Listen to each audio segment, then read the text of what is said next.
Hi, Mallu മാസ്റ്ററിൻ്റെ മറ്റൊരു അധ്യായത്തിലേക്ക് ഏവർക്കും സ്വാഗതം.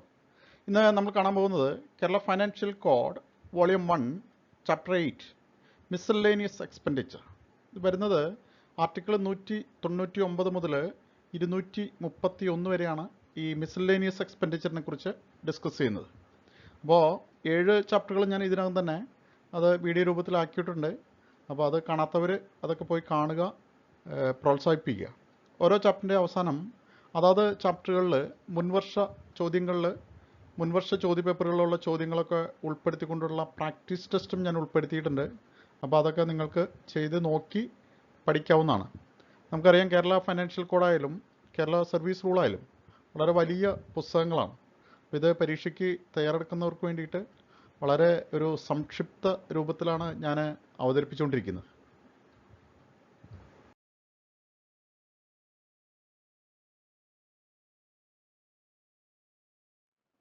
ഇനി നമുക്ക് ഈ ചാപ്റ്ററിലെ പ്രധാന കാര്യങ്ങൾ നോക്കാം.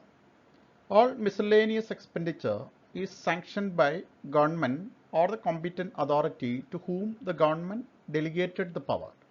എല്ലാ മിസ്സലേനിയസ് എക്സ്പെൻഡിച്ചറുകളും സാങ്ഷൻ ചെയ്യുന്നത് ഗവൺമെൻറ്റാണ്. എന്ന് പറഞ്ഞാൽ ഗവൺമെൻറ് സാങ്ഷൻ ഇല്ലാതെ ഒരു മിസ്സലേനിയസ് എക്സ്പെൻഡിച്ചറും നടത്താൻ പാടില്ല. അതല്ലെങ്കിൽ ഗവൺമെൻറ് ചുമതലപ്പെടുത്തിയിരിക്കുന്ന ഉദ്യോഗസ്ഥരുടെ സാങ്ഷൻ വേണം. അപ്പോൾ ഒന്നുകിൽ നേരിട്ട് ഗവൺമെൻറ് ആവാം, അല്ലെങ്കിൽ ഗവൺമെൻറ് ചുമതലപ്പെടുത്തിയിരിക്കുന്ന ഉദ്യോഗസ്ഥരുടെ സാങ്ഷൻ വേണം. ഇതിൽ ഈ സർക്കാരിൻ്റെ ഈ പലവക ചെലവിൽ വരുന്ന പ്രധാനപ്പെട്ട ഒരു കാര്യമാണ് land acquisition. It is done according to the Kerala land acquisition manual. അതായത് ഇവിടെ ലാൻഡ് അക്വിസിഷൻ എന്ന് പറഞ്ഞു കഴിഞ്ഞാൽ ഭൂമി ഏറ്റെടുക്കുക. നമുക്കറിയാം, പല ആവശ്യങ്ങൾക്കും സർക്കാർ ഭൂമി ഏറ്റെടുക്കാറുണ്ട് പ്രൈവറ്റ് വ്യക്തികളുടെ. ഇപ്പോൾ റോഡിന് വീതി കൂട്ടുക, അല്ലെങ്കിൽ നമ്മളെന്താ പറയുക, പുതിയ റെയിൽ പാത ഉണ്ടാക്കുക, അല്ലെങ്കിൽ പുതിയ ഏതെങ്കിലും സർക്കാർ കെട്ടിടങ്ങൾ ഉണ്ടാക്കുക. ഇതിനൊക്കെ വേണ്ടിയിട്ട് നമ്മൾ പ്രൈവറ്റ് വ്യക്തികളുടെ ലാൻഡ് അക്വയർ ചെയ്യും. അപ്പോൾ ഇത് അക്വയർ ചെയ്യുന്നത് കേരള ലാൻഡ് അക്വിസിഷൻ മാനുവലിൽ ഇതിനകത്ത് വളരെ കൃത്യമായ നിയമങ്ങൾ പറഞ്ഞിട്ടുണ്ട്. അപ്പോൾ ആ മാനുവൽ നോക്കിയിട്ട് അതിലെ നിയമങ്ങൾ അനുസരിച്ചിട്ടാണ് സർക്കാർ ഇപ്പോഴും ഈ ഭൂമി ഏറ്റെടുക്കുന്നത്. നമുക്കറിയാം, ഭൂമി ഏറ്റെടുക്കുന്നത് വളരെ സങ്കീർണമായ ഒരു പ്രക്രിയയാണ്. In case of land acquisition for public purposes the compensation is settled before possession and the acquired land is handed over to the concerned department by the land acquisition officers. അപ്പോൾ ഇത് ഭൂമി ഏറ്റെടുക്കാനായിട്ട് സർക്കാർ ഒരു ഉദ്യോഗസ്ഥരെയാണ് അത് ചുമതലപ്പെടുത്തുക. അപ്പോൾ അവർ ഇതിൻ്റെ മാനുവൽ നോക്കി അതിലെ നിയമവശങ്ങൾ നോക്കിയിട്ടാണ് ഇത് ചെയ്യുന്നത്. നമുക്കറിയാം, ഒത്തിരി കേസും കാര്യങ്ങളൊക്കെ വരുന്നതാണ് ഈ ലാൻഡ് അക്വിസിഷൻ. അപ്പോൾ ഇതിൽ ഒന്നാമത്തെ കാര്യം എന്ന് പറയുന്നത്, എപ്പോഴും ആരുടെയാണോ നമ്മൾ ഭൂമി ഏറ്റെടുക്കുന്നത് അവരുടെ കോമ്പൻസേഷൻ ആദ്യം കൊടുത്തിട്ട് വേണം എന്ത് ചെയ്യാൻ, അവരുടെ ഭൂമി ഏറ്റെടുക്കാനായിട്ട്. അത് അങ്ങനെ ഏറ്റെടുത്തിട്ടാണ് നമ്മൾ ഏത് ഡിപ്പാർട്ട്മെൻറ്റ് വേണ്ടിയിട്ടാണോ നമ്മൾ ഭൂമി ഏറ്റെടുത്തിരിക്കുന്നത് അത് കൈമാറുന്നത്. അപ്പോൾ അത് വളരെ പ്രധാനപ്പെട്ട ഒരു കാര്യമാണ്. ഇവർക്ക് കൊടുക്കാനുള്ള ഈ കോമ്പൻസേഷൻ ഒരു കാരണവശാലും വൈകിപ്പിക്കാൻ പാടില്ല. അപ്പോൾ അങ്ങനെ വൈകിക്കഴിഞ്ഞ് കഴിഞ്ഞാൽ അതിൻ്റെ കൺസേൺഡ് ഉദ്യോഗസ്ഥൻ അതിന് റെസ്പോൺസിബിളാണ്. അവർക്ക് അതിന് പലിശയും മറ്റും കൊടുക്കേണ്ടി വരും. ഇനി മറ്റൊന്നാണ് ജന്മിഭോഗം, കരത്തിൽ ചിലവ് ആൻഡ് അർത്ഥപാലിസ. ഞാൻ തുടക്കത്തിൽ തന്നെ പറഞ്ഞു, ഇതെല്ലാം നമ്മൾ പരീക്ഷയെ മുന്നിൽ കണ്ടുകൊണ്ട് തയ്യാറാക്കിയിരിക്കുന്നതാണ്. അപ്പോൾ ഈ ജന്മിഭോഗവും കരത്തിൽ ചെലവും അർത്ഥപാലിസയൊക്കെ എപ്പോഴും പരീക്ഷയ്ക്ക് ചോദിക്കുന്നതാണ്. These are allowances paid on the rules of political and territorial pensions. അപ്പോൾ ഇത് നമ്മൾ കൊടുക്കുന്നത് എന്തിനെ ബേസ് ചെയ്തിട്ടാണെന്ന് ഇത് ക്വസ്റ്റ്യൻ പേപ്പറുകളിൽ കണ്ടിട്ടുണ്ട്. അപ്പോൾ ഇത് പൊളിറ്റിക്കൽ ആൻഡ് ടെറിട്ടോറിയൽ പെൻഷൻസ് ആയിട്ടാണ് ഇത് കൊടുക്കുന്നത്. ജന്മിഭോഗം എന്ന് പറഞ്ഞാൽ മറ്റൊന്നുമല്ല, നമ്മുടെ സംസ്ഥാനത്ത് ഭൂപരിഷ്കരണം നടപ്പിലാക്കിയപ്പോൾ ഒത്തിരി പേർക്ക് അവരുടെ ഭൂമി നഷ്ടപ്പെടുകയുണ്ടായി. എന്ന് പറഞ്ഞാൽ അവർ കൃഷിസ്ഥലം എന്ത് ചെയ്തു, അവർ കൃഷി കൊണ്ട് ഉപജീവനമാർഗം നടത്തിയിരുന്നവരാണ്.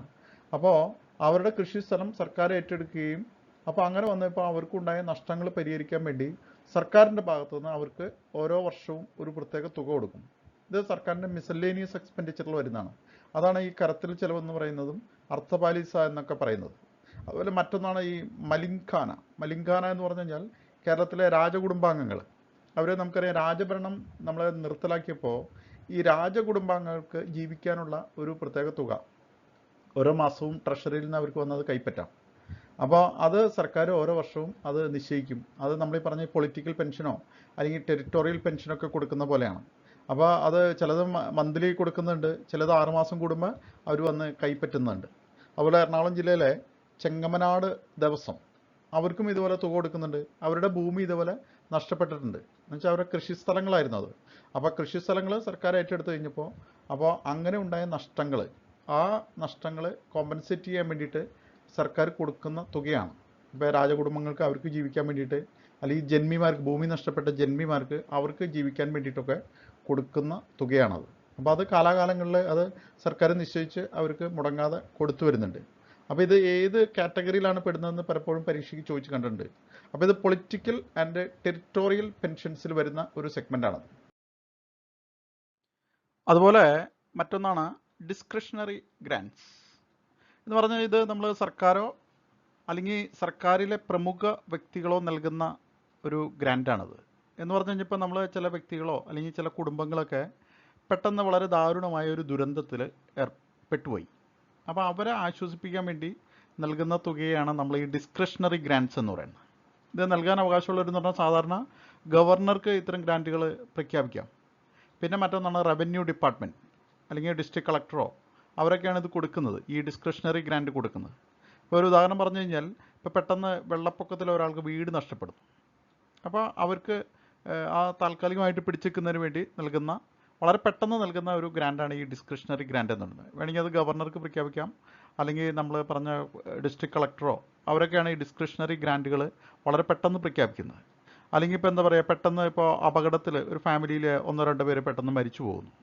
അപ്പോൾ ആ കുടുംബത്തിനെ ആശ്വസിപ്പിക്കാൻ വേണ്ടിയിട്ട് അപ്പോൾ അങ്ങനെ കൊടുക്കാറുണ്ട്. അപ്പോൾ ഇങ്ങനെ, അല്ലെങ്കിൽ എന്തെങ്കിലും പ്രകൃതി ദുരന്തങ്ങൾ പെട്ടെന്ന് ഉണ്ടാകുന്നു, അവിചാരിതമായിട്ടുണ്ടാകുന്ന ദുരന്തങ്ങളിൽ അവർക്ക് ഒരു സഹായം എന്ന നിലയ്ക്കാണ് ഈ ഡിസ്ക്രിഷണറി ഗ്രാൻറ്റ്സ് നമ്മൾ നൽകുന്നത്.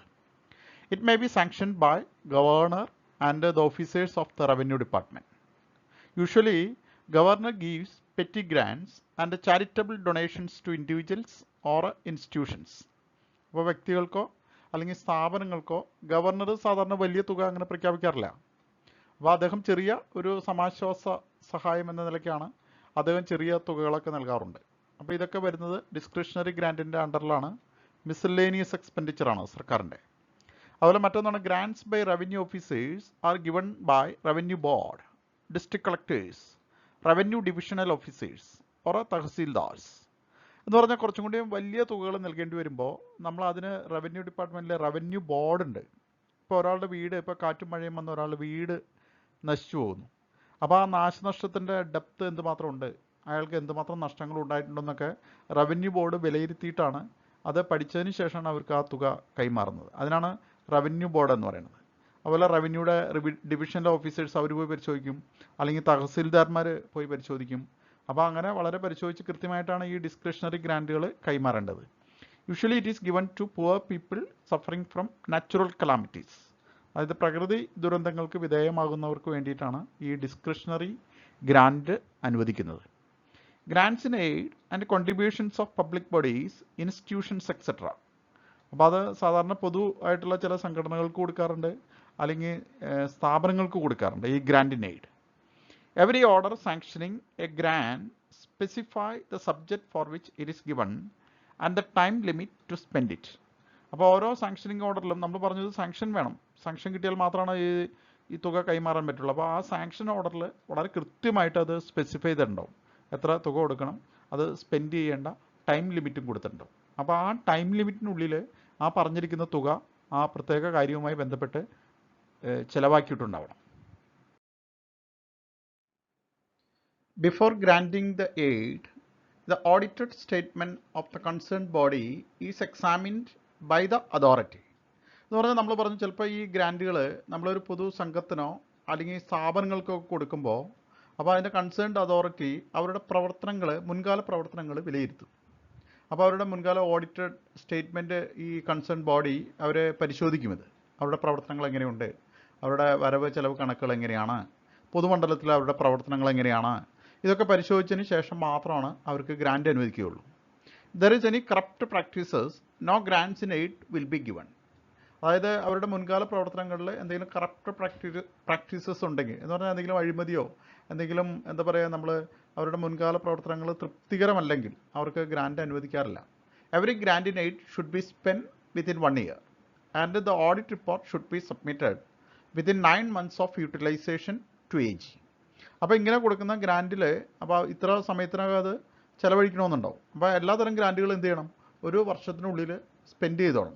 ഇത് examination ചോദിക്കാറുള്ളതാണ്. and the audit report should be submitted within 9 months of utilization to AG.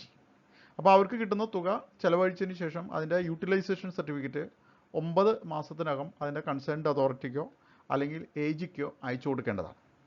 Grants to libraries and the Kerala Granthasala Sangham. ലൈബ്രറികൾക്കും Kerala ഗ്രന്ഥശാല സംഘത്തിനും കേരള ഗ്രന്ഥശാല സംഘത്തിലെ അംഗങ്ങൾക്കും സർക്കാർ ഇതുപോലെ ഗ്രാൻഡ് നൽകാറുണ്ട്. To get the grant, library should be open to all members irrespective of caste and creed. എന്ന് പറഞ്ഞാൽ ഇത്തരം ഗ്രാൻറ്റുകൾ കിട്ടുന്നതിന് സർക്കാർ ചില കണ്ടീഷൻസ് വെച്ചിട്ടുണ്ട്. അതിലൊന്നാണ് ലൈബ്രറി എന്ത് ചെയ്യണം, വളരെ പൊതുവായിട്ട് പ്രവർത്തിക്കുന്ന ഒരു ലൈബ്രറി ആയിരിക്കും. അവിടെ ജാതിയുടെയോ മതത്തിൻ്റെയോ ഒന്നും യാതൊരു വ്യത്യാസങ്ങളും പാടില്ല. എല്ലാവർക്കും വരാനും പോകാനും പുസ്തകങ്ങൾ വായിക്കാനും പെരുമാറാനും ഒക്കെ സൗകര്യങ്ങളുള്ള ഒരു സ്ഥലമായിരിക്കണം അത്. എങ്കിൽ മാത്രമാണ് അതവിടെ സർക്കാരിൻ്റെ ഗ്രാൻറ്റ് ലഭിക്കുകയുള്ളൂ. There should be a minimum number of books fixed by government. അപ്പോൾ അത് കാലാകാലങ്ങളിൽ ഗവൺമെൻറ് ഇത്ര പുസ്തകങ്ങളുള്ള അല്ലെങ്കിൽ ഇത്ര അംഗങ്ങളുള്ള ലൈബ്രറിക്കാണ് സർക്കാർ ഗ്രാൻറ്റ് നൽകുന്നത്. സാധാരണ പുസ്തകങ്ങളുടെ കേസിൽ അത് 600 ബുക്കുകളെങ്കിലും ഉള്ള ഒരു ലൈബ്രറിക്കാണ് സർക്കാരിൻ്റെ ഗ്രാൻറ്റ് ലഭിക്കുന്നത്. അതുപോലെ പിന്നെ അവിടെ അതിനൊരു കമ്മിറ്റി ഉണ്ടാവണം. The administration of the library will be by a committee. അതായത് ഒരു ഭരണസമിതി ഉണ്ടായിരിക്കണം. അതായത് നല്ല ചട്ടങ്ങളിലൂടെ നല്ല കൃത്യമായി പ്രവർത്തിക്കുന്ന ലൈബ്രറികൾക്കും അല്ലെങ്കിൽ കേരള ഗ്രന്ഥശാല സംഘാംഗങ്ങൾക്ക് മാത്രമാണ് ഇത്തരം ഗ്രാൻറ്റിന് അർഹത ഉണ്ടാവുക. അപ്പോൾ അവരുടെ മെമ്പർഷിപ്പ് എത്ര പേരുണ്ട്, അല്ലെങ്കിൽ അവരുടെ മെമ്പർഷിപ്പ് ഓരോ വർഷം പിരിക്കുന്ന റെസിപ്റ്റ് എത്രയാണ്, എത്ര തുക പിരിക്കുന്നുണ്ട്, അപ്പോൾ അതൊക്കെ നോക്കിയിട്ട് നല്ല രീതിയിലാണോ ഇത് പ്രവർത്തിക്കുന്നതെന്ന് നോക്കിയതിന് ശേഷം മാത്രമാണ് ഇത്തരം ഗ്രാൻറ്റുകൾ സർക്കാർ അനുവദിക്കുന്നത്. The stock register and accounts of library will be examined by government officials. അപ്പോൾ ഇങ്ങനെ ഗ്രാൻറ്റ് കൊടുക്കുമ്പോൾ ആ ലൈബ്രറികളുടെ സ്റ്റോക്ക് രജിസ്റ്റർ അതുപോലെ അവരുടെ അക്കൗണ്ടുകളൊക്കെ നമ്മുടെ ഗവൺമെൻറ് ഒഫീഷ്യൽസ് എന്ത് ചെയ്യും, അവർ പരിശോധിക്കുന്നത്. 75% of the grant should be utilised four purchasing books. ഇത് എപ്പോഴും എക്സാമിനേഷൻ ചോദിക്കുന്നതാണ്. അതായത് ഈ ലൈബ്രറിക്ക് ഗ്രാൻറ്റ് അനുവദിക്കുമ്പോൾ അതിൻ്റെ 75% തുകയും പുസ്തകങ്ങൾ വാങ്ങാൻ വേണ്ടിയിട്ടാണ് ഉപയോഗിക്കേണ്ടത്. Grant should be utilised within 2 months. അതും ശ്രദ്ധിക്കേണ്ട ഒരു പോയിൻ്റാണ്. ഇങ്ങനെ അനുവദിക്കുന്ന ഗ്രാൻറ്റുകളെല്ലാം 2 മാസത്തിനുള്ളിൽ അത് ഉപയോഗിച്ചിരിക്കേണ്ടതാണ്. The remaining 25% is utilized for the general purposes approved by committee within 6 months and the unspend balance should be surrendered within specified time. ഇനി ബാക്കി വരുന്ന 25% തുക അവിടുത്തെ പൊതുവായിട്ടുള്ള കാര്യങ്ങൾക്ക് വേണ്ടി ഉപയോഗിക്കാം. ലൈബ്രറിയുടെ മറ്റെന്തെങ്കിലും ഫർണിച്ചർ വാങ്ങുന്നതിനോ മറ്റെന്തെങ്കിലും കാര്യങ്ങൾ വല്ല മെയിൻ്റനൻസിന് വേണ്ടിയിട്ടോ ഒക്കെ ഉപയോഗിക്കാം. അതാണ് ജനറൽ പർപ്പസിന് വേണ്ടിയിട്ട്. പക്ഷേ എന്ത് ചെയ്യണം, അത് കമ്മിറ്റി അംഗീകരിച്ചിരിക്കണം. നമ്മൾ പറഞ്ഞല്ലോ അവിടെ ലൈബ്രറിക്ക് ഒരു ഭരണസമിതി ഉണ്ടാവും. ആ ഭരണസമിതിയുടെ അംഗീകാരത്തോടു കൂടി ബാക്കി 25% തുകകൾ ഉപയോഗിക്കാവുന്നതാണ്. എങ്ങനെ, 6 മാസത്തിനുള്ളിൽ അത് ഉപയോഗിക്കുകയും ചെയ്യണം. മാത്രമല്ല എന്തെങ്കിലും തുക ഉപയോഗിക്കാത്തതുണ്ടെങ്കിൽ എത്രയും പെട്ടെന്ന് അതിന് സ്പെസിഫൈഡ് ടൈമിനകത്ത് സർക്കാരിലേക്ക് അത് തിരിച്ച് അടയ്ക്കേണ്ടതുമാണ്. The disbursement of grant to libraries will be completed before the end of February in each financial year. അതും ശ്രദ്ധിക്കേണ്ട ഒരു പോയിൻ്റാണ്. അതായത് ഓരോ ഫൈനാൻഷ്യൽ ഇയറിലും ഫെബ്രുവരിക്ക് മുമ്പാണ് ഇത്തരം ഡിസ്ക്രിഷണറി ഗ്രാൻറ്റുകൾ ഡിസ്ബേഴ്സ് ചെയ്യേണ്ടത്. അതായത് ഫെബ്രുവരി കഴിഞ്ഞാൽ പിന്നെ അത് ലാപ്സായി പോയി നടത്തും. ആ ഫൈനാൻഷ്യൽ ഇയറിലെ തുക ലാപ്സായി പോകുന്ന അർത്ഥം. ഇത് പരീക്ഷയ്ക്ക് ചോദിക്കാറുണ്ട്. അപ്പോൾ ലൈബ്രറിക്കുള്ള ഗ്രാൻറ്റ് ഏത് മാസത്തിന് മുമ്പായിട്ടാണ് നമ്മൾ ഉപയോഗിക്കേണ്ടത്? അത് ഫെബ്രുവരി മാസത്തിന് മുൻപായിട്ട് ഉപയോഗിക്കണം. ഇനി grading of libraries. The DGE will forward the proposals to government before 1st May every year for the constitution of gradation committee. എന്ന് പറഞ്ഞു കഴിഞ്ഞാൽ നമ്മൾ ഈ ലൈബ്രറികൾക്ക് സർക്കാർ ഗ്രാൻറ്റ് നൽകുന്നത് ആ ലൈബ്രറികളുടെ ഗ്രേഡ് അനുസരിച്ചിട്ടാണ്. അപ്പോൾ ലൈബ്രറികളെ ഗ്രേഡ് ചെയ്യുന്നതിന് ഒരു ഗ്രഡേഷൻ കമ്മിറ്റി ഉണ്ട്. അപ്പോൾ അതിനുള്ള പ്രപ്പോസൽ വിടുന്നത് ഡയറക്ടർ ഓഫ് ജനറൽ എഡ്യൂക്കേഷനാണ്. അയാൾക്കാണ് അതിൻ്റെ ചുമതല കൊടുത്തിരിക്കുന്നത്. അപ്പോൾ അദ്ദേഹം എല്ലാ വർഷവും മെയ് 1-ാം തീയതിക്ക് മുമ്പ് തന്നെ സർക്കാരിന് ഒരു പ്രപ്പോസൽ വിടും. അപ്പോൾ ആ ഗ്രഡേഷൻ കമ്മിറ്റിയെ ഫോം ചെയ്യാൻ പറഞ്ഞു. അപ്പോൾ ആ ഗ്രഡേഷൻ കമ്മിറ്റിയിൽ ആരൊക്കെ വേണം എങ്ങനെയൊക്കെയാണെന്ന് നിശ്ചയിച്ചിട്ട് ആ കമ്മിറ്റി ഫോം ചെയ്യും. എന്നിട്ട് ആ കമ്മിറ്റി പരിശോധിച്ചിട്ടാണ് ഓരോ ലൈബ്രറികളെയും ഗ്രേഡ് ചെയ്യുന്നത്. ലൈബ്രറികളെ ഗ്രേഡ് ചെയ്യുക എന്ന് പറഞ്ഞു കഴിഞ്ഞാൽ ലൈബ്രറിയിലുള്ള പുസ്തകങ്ങളുടെ എണ്ണം, അല്ലെങ്കിൽ ലൈബ്രറിയുടെ മെമ്പേഴ്സിൻ്റെ എണ്ണം, അല്ലെങ്കിൽ ഓരോ ലൈബ്രറിയും പിരിച്ചെടുക്കുന്ന ഈ വരിസംഖ്യ, ഇതൊക്കെ നോക്കിയിട്ടാണ് ഓരോ ലൈബ്രറികളെയും നമ്മൾ ഗ്രേഡ് ചെയ്തിരിക്കുന്നത്. അപ്പോൾ സംസ്ഥാനത്തെ ലൈബ്രറികളെ ഗ്രേഡ് ചെയ്യാനുള്ള ചുമതല ഈ ഗ്രഡേഷൻ കമ്മിറ്റിക്കാണ്. അപ്പോൾ ആ ഗ്രേഡിനനുസരിച്ചിട്ടാണ് ഇവർക്ക് ഓരോ വർഷവും ഗ്രാൻറ്റ് ലഭിക്കുന്നത്. This gradation committee will grade the libraries. Grant may be given to libraries for the construction of buildings and purchase of furniture. ലൈബ്രറിക്ക് പുതിയ കെട്ടിടങ്ങൾ നിർമ്മിക്കുന്നതിനോ അല്ലെങ്കിൽ ഫർണിച്ചർ പർച്ചേസ് ചെയ്യുന്നതിനൊക്കെ വേണ്ടിയിട്ടാണ് ഈ ഗ്രാൻഡ് പിന്നീട് ഉപയോഗിക്കുന്നത്. The examiner of local fund accounts will conduct an annual audit on accounts of the സംഘം within 8 months from the date of receipt of the statement of accounts. നമ്മൾ നേരത്തെ കണ്ടതാണ്, ഇങ്ങനെ ഗ്രാൻഡ് ലഭിച്ചു കഴിഞ്ഞാൽ അതിൻ്റെ യൂട്ടിലൈസേഷൻ കഴിഞ്ഞ് കഴിയുമ്പോൾ അവരുടെ ഒരു സ്റ്റേറ്റ്മെൻറ്റ് ഓഫ് അക്കൗണ്ട്സ് അയച്ചു കൊടുക്കണം. അപ്പോൾ അത് ലോക്കൽ ഫണ്ടിലെ ഉദ്യോഗസ്ഥർ വന്ന്, ലോക്കൽ ഫണ്ട് അക്കൗണ്ടിലെ ഉദ്യോഗസ്ഥർ വന്ന് അത് പരിശോധിക്കും. എങ്ങനെ 8 മാസത്തിനുള്ളിൽ തന്നെ അവർ വന്ന് അത് പരിശോധിക്കും. ഈ സ്റ്റേറ്റ്മെൻറ്റ് ഓഫ് അക്കൗണ്ട്സ് കിട്ടിക്കഴിഞ്ഞാൽ 8 മാസത്തിനുള്ളിൽ അവർ വന്ന് പരിശോധിക്കും. അപ്പോൾ ഇങ്ങനെ ലൈബ്രറികളെ ഗ്രേഡ് ചെയ്തതിന് ശേഷമാണ് ലൈബ്രറികൾക്ക് ഗ്രാൻഡ് നൽകുന്നത്. അപ്പോൾ ഇതും മിസലേനിയസ് എക്സ്പെൻഡിച്ചറിൽ വരുന്നതാണ്. അപ്പോൾ ഞാൻ വല്ലാതെ ദീർഘിപ്പിക്കുന്നില്ല. ഇന്നത്തെ ക്ലാസ് ഇവിടെ ഞാൻ അവസാനിപ്പിക്കുകയാണ്. ഈ ചാപ്റ്റർ യഥാർത്ഥത്തിൽ കഴിഞ്ഞിട്ടില്ല. നമ്മൾ അടുത്ത ക്ലാസ്സിൽ ഇത് കണ്ടിന്യൂ ചെയ്യും. അപ്പോൾ വീഡിയോ ഒക്കെ എല്ലാവർക്കും ഇഷ്ടമായെങ്കിൽ ചാനൽ സബ്സ്ക്രൈബ് ചെയ്യുക, അതുപോലെ ഷെയർ ചെയ്യുക, ലൈക്ക് ചെയ്യുക.